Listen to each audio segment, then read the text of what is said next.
بسم الله الرحمن الرحيم الحمد لله رب العالمين الصلاة والسلام على أشرف الأنبياء والمرسلين نبينا وحبيبنا محمد صلى الله عليه وسلم الصادق الأمين وعلى آله وأصحابه أجمعين. أما بعد أبليين كينيا خنين فولا كاميرا خنرانو داوچا جرتن bakka jirtanitti nageenyi rahmaan isin haa dhaqqabu jecha. Wassalaamu alaikum warahmatullahi ta'ala wabarakatuh. Wa alaikum salam warahmatullahi wabarakatuh. Amoos ka isaan haa deebisanii. Nageenya keenya isinillee haa dhaqqabu isinii jenna sheekha keenya kabajamaa.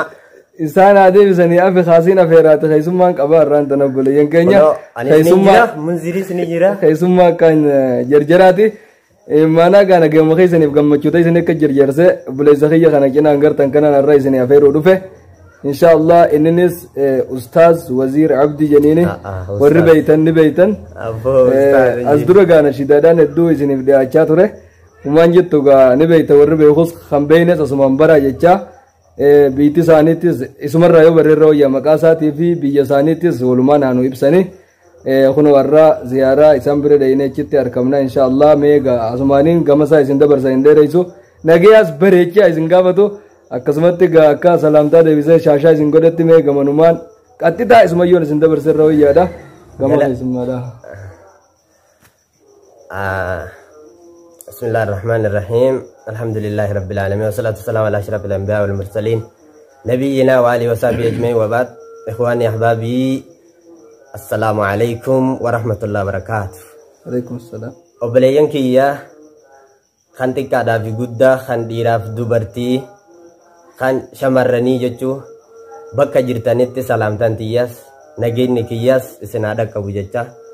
Obboleeyyan kiyya anis akka isheen jaansanii miti waa sheekaa miti ani waa ustaazaa miti laakiin barataa diinal islaam waziir Abdallah maqaan kiyya kan jaamu jechuu.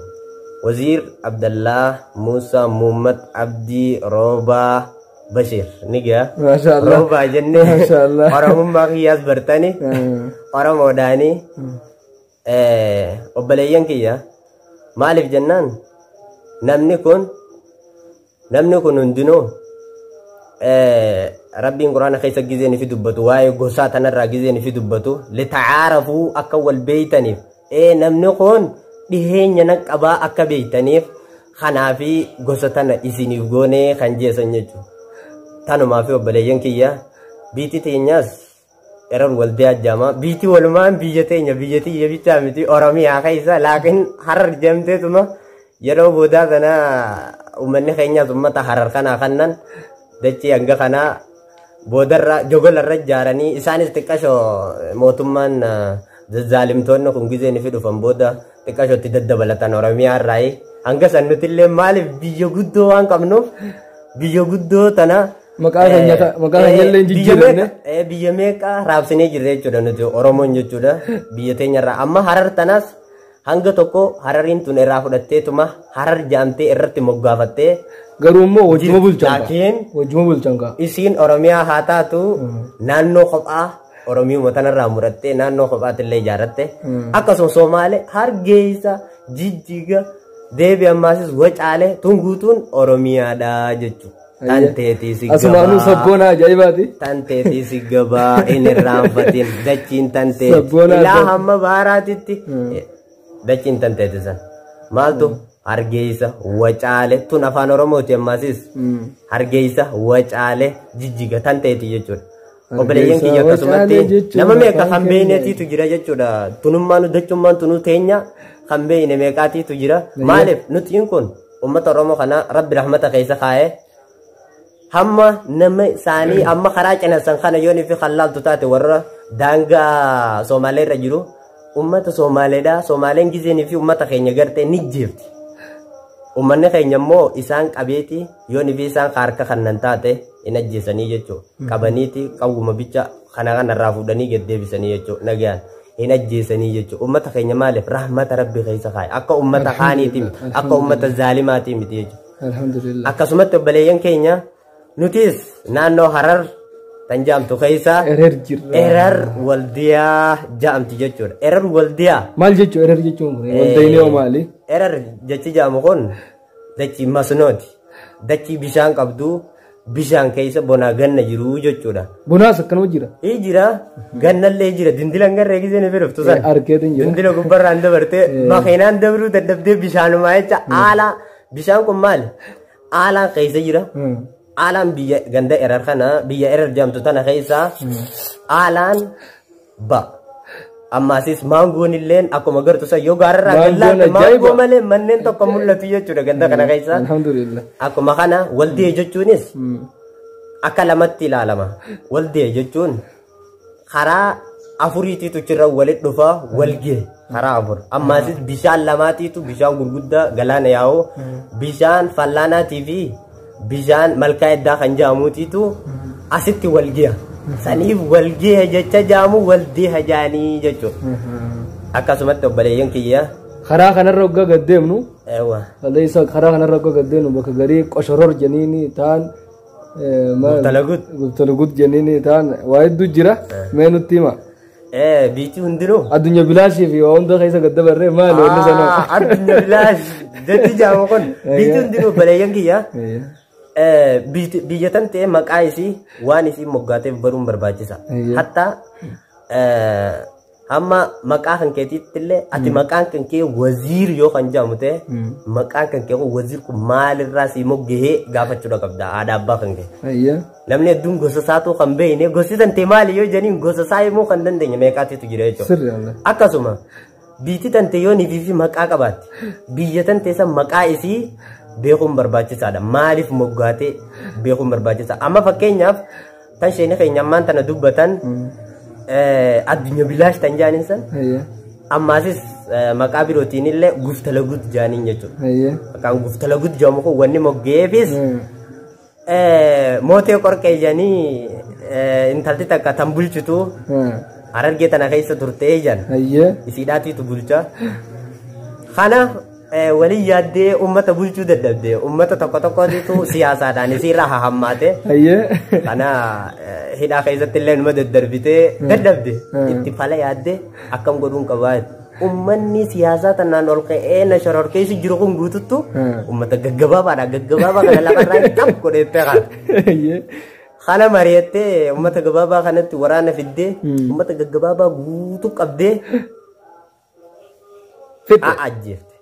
Ajjeesu sente fixuudha sente kana tokko fidu warratti tokkicha ajjeesuudhaaf gisee waraanee ni qabna jan nan ajjeese naamee dhaabaa booda rakkoo yoo isin muddatten beeytanii rakkoo sayyoon sababaa kiyyaan isinirraa furamten beeytanii mee mudhii ganna awwaalaadhaa mudhii ol na dhiisaadhaa jeen akkasitti jaarisaniis hin gowwoomne bakka sanitti dhiisanii awwaalaniituma dhiisan akkasitti.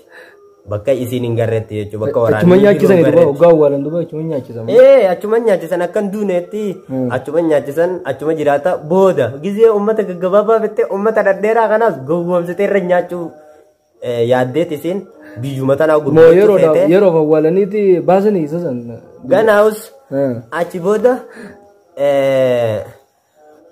isin san ummata dhadheeraa kana guutuu ummata waan takka yaanne ummata wallaalaa ummata kana ummata eeyliin qabne ummata san ummata waan takka hin beeyne jechuudha. Dhadheeraa hogguun ifin jiru ummata wallaalummaa keessachi dheerate ummata akkasii san fiddee gowwoomsuu dasseente. Uummanni dheeraan gowwoo jechuudha. Akkasii miti. Akkanarra laalleen baala.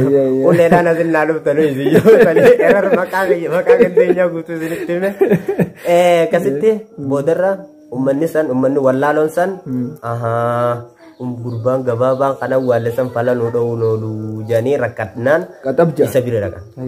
Hogga isa bira dhaqan itti himan akkana rakkoo akkanaatiitu nu mudatee rakkoo akkanaatiitu nu mudatee rakkoo tana mee akkamii mee gaafa si dhiifne rakkoo tana akkamii jennee ogguniifitti ibsan boodarra gurbaan gabaabaan san onoo tana gaa rakkoonii nan dureen isinitti himee namni kun walirra fageenya ballisee yaada.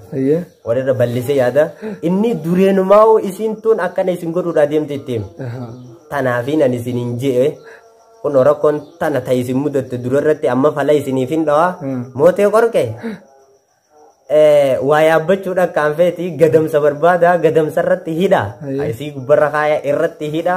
qabdanii ni yaa'ina udduu keessa tokko jeen yeroo san isi gadamsarra kaani gadamsa siifinne janiin ay tanuma barbaadu yettee haa isinis gubbarra baatee zik irra godhanii akka isiin hin baanetti nyag godhanii boodarra gadhiisan udduu keessa tuqanii achi fiiteen osoo fiiduun gogoraa siitii fi waallee facaaste osoo tusii keessa isii cicciru halaas boodarra osoo deemtu gandi mudhiin siitti bu'ees maqaadhaan moggaafame osuma akkasitti guftalaguut jechi jaamu kun gaafa san guftalaguut kanarratti guftaan isiidhaa buutee jechuu achirraa guftalaguut ja'anii moggaasanii duuba addunyaa bilaash bootaan jaasan addunyaa bilaashis seenaa gaa akkumaan dhageettiin hima addunyaa bilaash maaf ja'anii moggaasanii jee gaafadhe akkanaan jaan addunyaa bilaash wanni ja'aniif khiyyaa tokkotu dabduu jechuudha.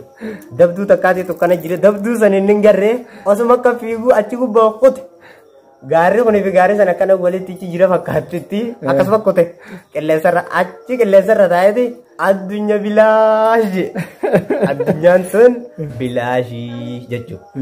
Akkasitti gurbaan san achi du'ee jechuudha. Achirraahi namni addunyaa bilaash jechasaa dhagahee addunyaa bilaash eega gaafsan ji'e seenaadhaaf addunyaa bilaash jedhamtee akkasuma moggaate jechuudha. Maaltu isinii gala jechuudha addunyaan tunis akkasuma inni bakki inni yaadu jiru wamal hayaatu duniyaa illaa mataa'ul ghuruur akkuma rabbiin jee jiru jechuudhatti. Maashaallah gaa addunyaan tunis akkuma saniiti jechuudha. Addunyaa ka imraatiin bagiyyiin laa tasbutin dazawjii jedha. Akka intaloo sharmuutaa tan jaarsi tokko hin geenyeef tan oggota akka kana matni barbaaddattu jechuudha. Matni beeyta yeroo achi bichu tan barbaaddu kan jaartiin danda'e oggoggaa anas akkasiin baate. Maashaallah maashaallah hin gabaabsini gamanumaan gaa ustaaz wasiir waa hedduu dagartee isiniif ibsa biyya isaatii fi karaalee kana hunda gaa waan gaafanne kana hunda gaa isinii ibsa jennee yaanna. Gamanumaan gaa inni kun yeroo hedduu deddeebi'ee nashiidaa isinii dhiyeessuun isaa ni yaadatama. Mee nashiidota isaatirraa maanuun jennee yaada jiruus haa qabu ni jira. Gamanumaan gaa akka nujuu asumaan gartee isaa afeerraa nashiidota isaa hamma gartee sammuu isaa keessa isa jiru isaaf gartee akka nujuu asumaan afeerraa.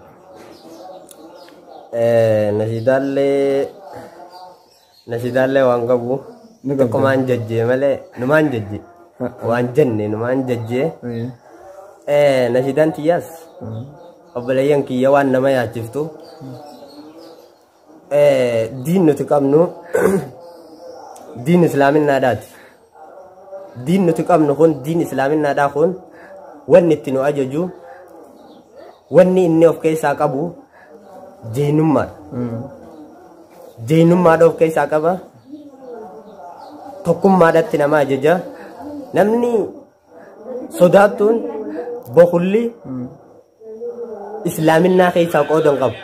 Islaaminaan dhiirti isin biqilchitu dhiira jejjeeru.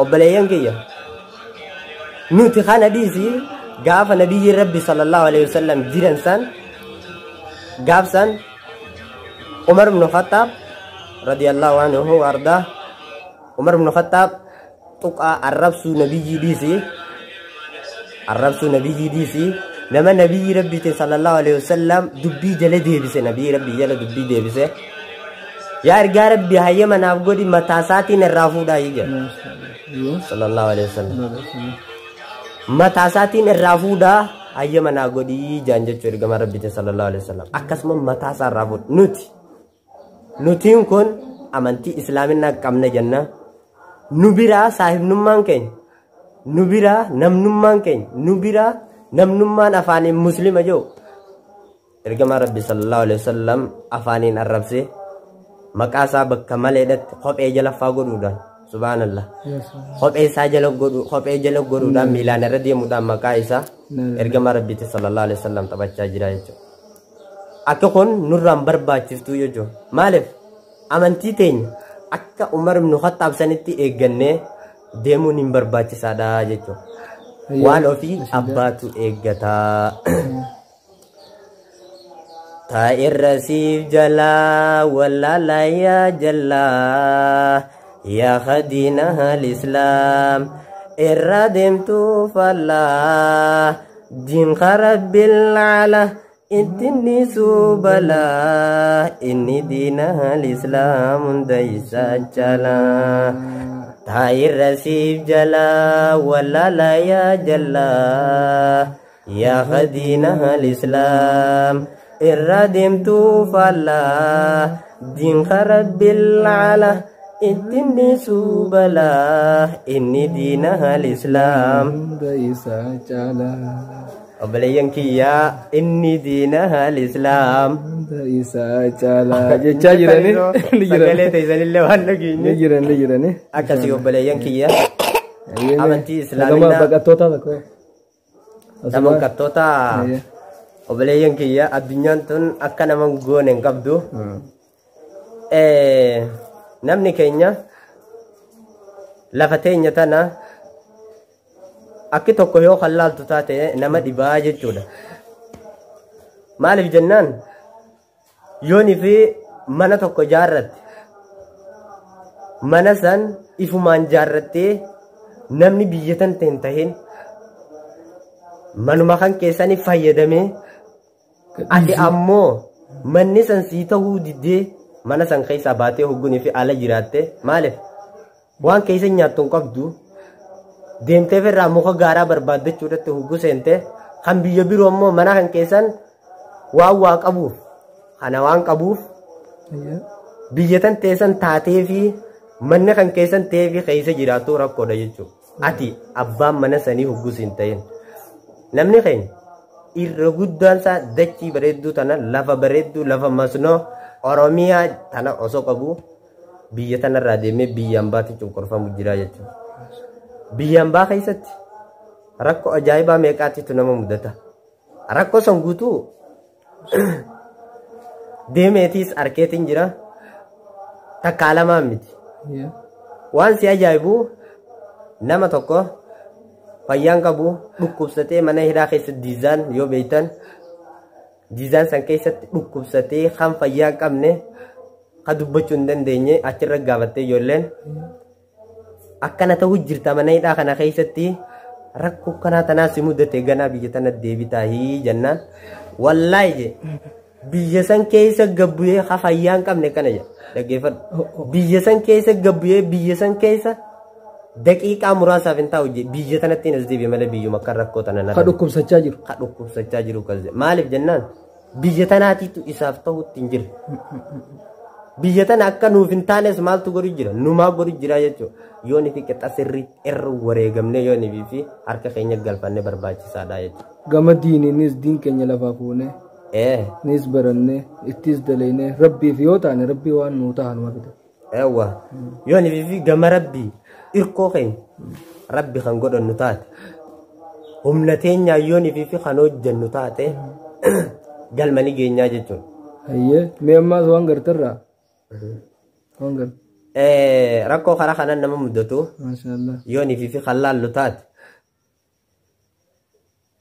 rakkoo baase biyya jaallatanii miti biyya bahuuf rakkoo bahuus dalabaati irraa naftu hogguu ayyaa lammitooti hedduu garee deemnee wanta qaratti amna baatiin karaa dheeraa kophee fixanitti hedduudha dhandhamtan rakkoo adda addaati beelaaf deebuu rakkoo dhibdee biyyan baati rabbi irra irkattan baatan biyya hormaa elaan akkas garaa jabaatal minamaa elaan akkas garaa jabaatal minamaa Allahu akbar obboleeyyan kiyya warra diizaan keessa jiran sabni kan koolamin tantoo dhugaa rabbiin ni xiqqaatti tan hidhamtee hin rakkatin hidhaasu diizaanitti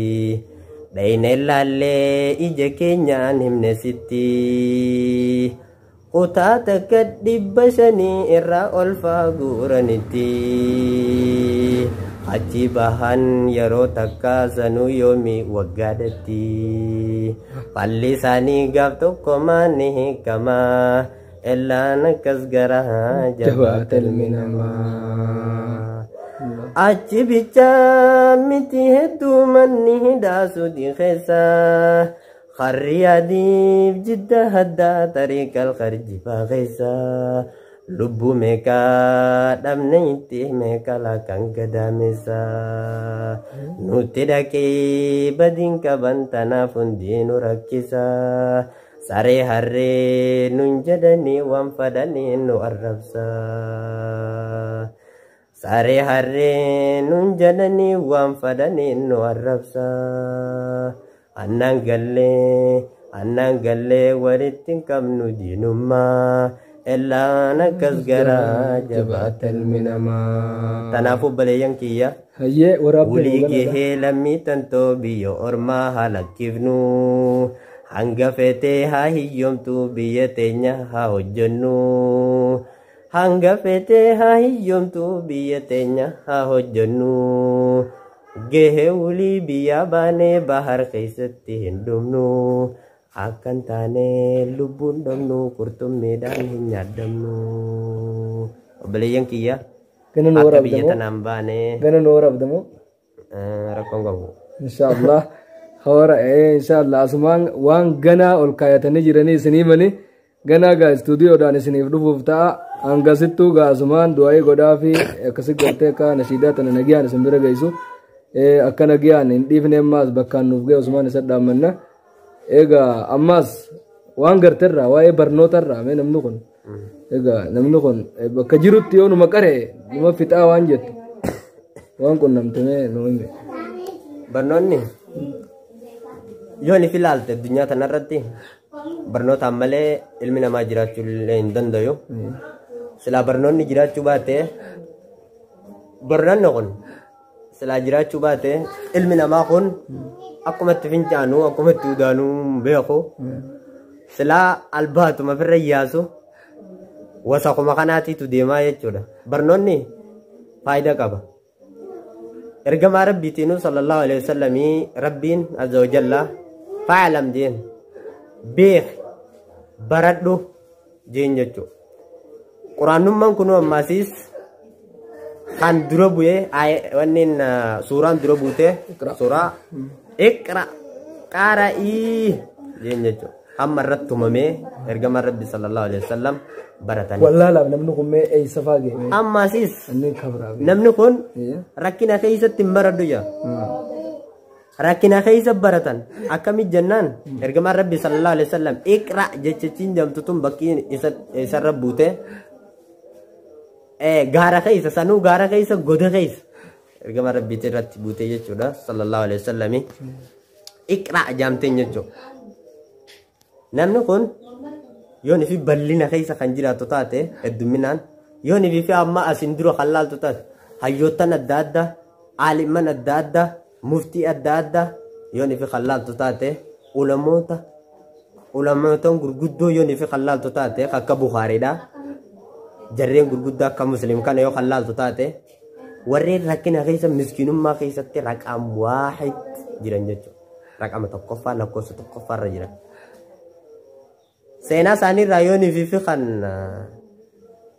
Bukhariidhaa kan laaltu taate guyyaa tokko halkaa ilmiitirraa hafanii darasoonni itti dhaqan yaa sheeka keenya maaltu tiitu arra halkaa ilmiirraa si hambisee janii gaafatannaan wanni na hambise rakkoo biraatiif miti rakkoon na hambiftee huccumaan uffadhee awraati jettiin sattaree halkaa ilmiidhaatiin ittiin dhufuun dhabee hafee jeen jechuudha. Isaanirra rakkatteeti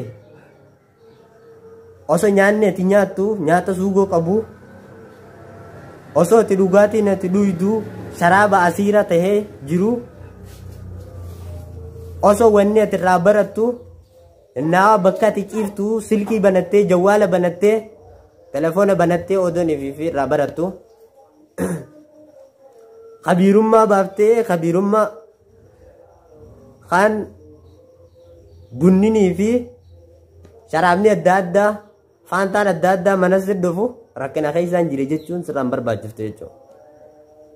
Obboleeyyan kiyya kitaaba waan bitattuun qabdan maan tana yoo bitachuu dadhabdellee silkee irra waraabbatta zamana teknolojiin akka heddummaatti kana keessatti laakiin namni ammoo kaayyoo isaa wallaale waan deemuuf wallaale silaa zamana kana keessatti ilmi namaa barnootaan tokkoffaa keessa ta'udha amma namnummaan qixa Bukhaarii dhiyaatu iman jiru qixa Bukhaarii kan dhiyaatu silaa zamana ammaa kana keessa namni hadiisa rasuula sallallahu alaihi wasallam hadiisa sahabaatii fi kan rasuula quraana rabbii dhiisi kan ulamaa hayyoottan hundaatu hafazee sammuu keessatti sanadaa wajjin deemuun barbaachisa jechuma ulamaatu sanadaa waliin namni irraa dhagee kana ulamaa kanarraa waan akkanaatiin dhagee ulamaan akkanaa waan akkanaati alimmanummaan keenya kan biyya tana keessa alimman gurguddaan akka Sheekh Adam Tuulaadhaa abbaan ulamaa jechoottan isaa dhibbaatamaan lakkaa'amu sammurra qabattee deemuun barbaachisaadha zamana ammaa kana keessatti quraana hafazuu dhiisi hadiisan ergaa rabbii sallallahu alaihi wasallam kan itti dalaguun sirra waajiba quraana irratti itti dalaguun sirra waajiba dhiisi jecha ulamoota hayyootaatu hafazdi deemuun zamana ammaa kana keessatti sirraa eegama laakiin itti wallaal zamana ammaa akka dhadhaan jeesanii ifiijii na dhugii siifin dawaa qabaa tan dhadhaan jeesan santu nu mudatee jechuudha bar anummaan kan akkana jeekunu itti dalaguutti hin jiru laakiin akkatti himuun hin beeka itti dalaguu ammoo biran jiru jechuudha duuba lima taquluuna maa laa tafaaluun osuma laan hin jenne irraan hin dhaaba hedduu keessa kutuu hin deema taniin itti dalaguutti hin jirre bitaan isa kutti hin jira obboleeyyan kiyya waa hundaa'u rabbi nu haa laaffisu warra diin keessa jiru warra barnoota jiru kan ammaan durii addunyaa tanan seeniin wanni hin dhaamuuf akka shaakallee addunyaa kun isin hin seenne akka addunyaan tun isin hin deeyne dagamnee jirra nuti akka hin dagamnee akka barnoota irratti umrii teessan fixan isinii dhaabnaa maasalaama. Ayyeega inshallah asumaan gawaa hedduu isinitti gartee dhaammatanii maalummaa isaa bartan jechuu asumaanuu nama akkam akka ta'e nashidaa hedduu akka isiniif waraabaa ture asumaanuu gartee hubattan jechuu abdiidha gartee qabna. Inshallah gaa daawwattoota keenya arraan tana asumatti gartee isinirraa gabaabsina hanga yoo rabbi jedhe inshallah amma sagantaa biraatii walitti deebinutti nageenya rahmaan keessa nuuf jiraadha. Wassalaamu alaikum wa rahmatullahi ta'ala wa barakaatuh. Ma'a salaama ma'al barakaa ma'al